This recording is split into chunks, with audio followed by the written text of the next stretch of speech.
Hey everybody, Leah Slaughter. Hope you're doing well. Not a whole lot to report here.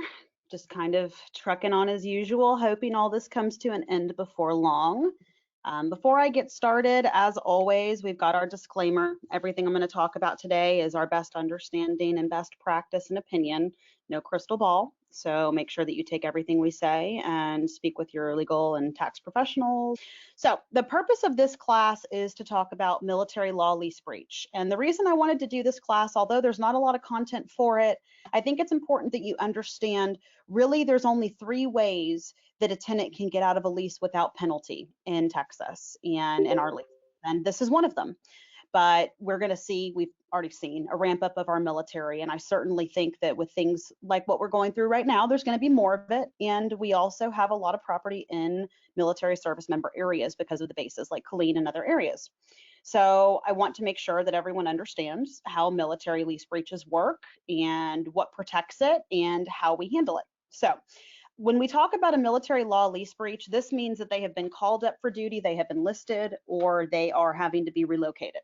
And so that's in only direct relation to their service. And so a dependent of a service member, their family, that's what's protected under this. They're protected under both federal law and Texas property code. And so when I talk about Texas property code, those are the laws governing rental properties in Texas.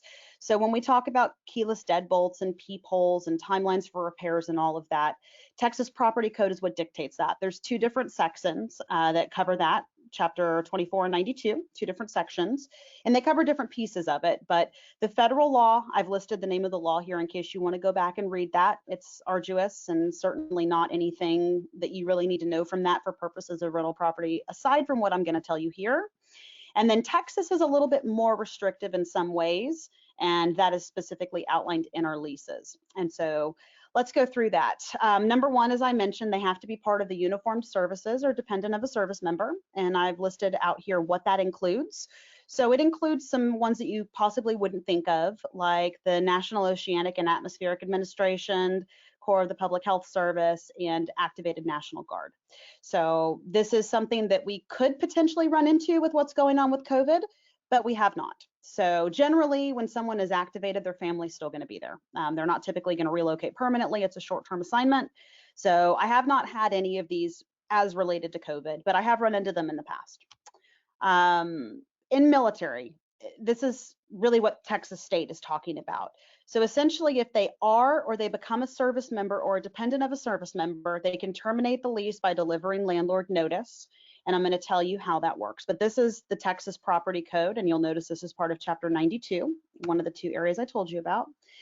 So here are the requirements. They have to be active duty or called up from reserve status. It applies to all leases. So even if you have a pre-existing lease that we have inherited, even if it's not in that lease, it still applies. So not putting it in your lease does not change your responsibility to adhere to this.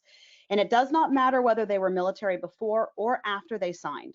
So if they sign up to become an active service member in the middle of their lease, that now applies to them. If they were active before or if they were reserved before and they get called up, it applies to them. So essentially, if at any time they are a member of the military, it does not matter what your lease says. If you are in Texas, this applies.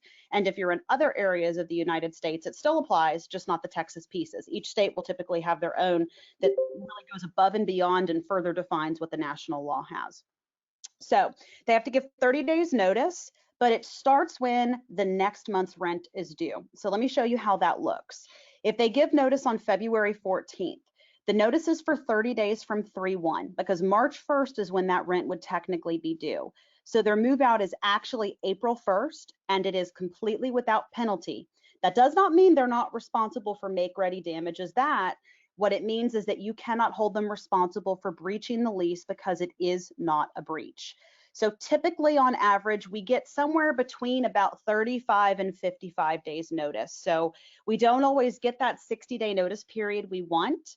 But if they give notice, say February 5th, you still have through April 1st because it is past when the rent was last due. If they give notice on the 1st of a month, that is when the rent is due, so you would only have 30 days. So worst case scenario, you would only have a month to market that property.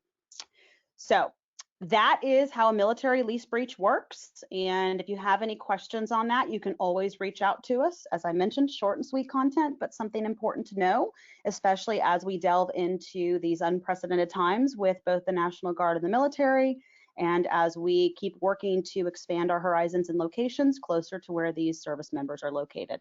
So hope everybody is staying safe, having a wonderful month, even though it's a little bit different being stuck at home more, but certainly a great time to reassess your investment strategy and everything else in life too. So hope everybody's staying safe. Take care of yourselves. You know how to reach me if you need anything.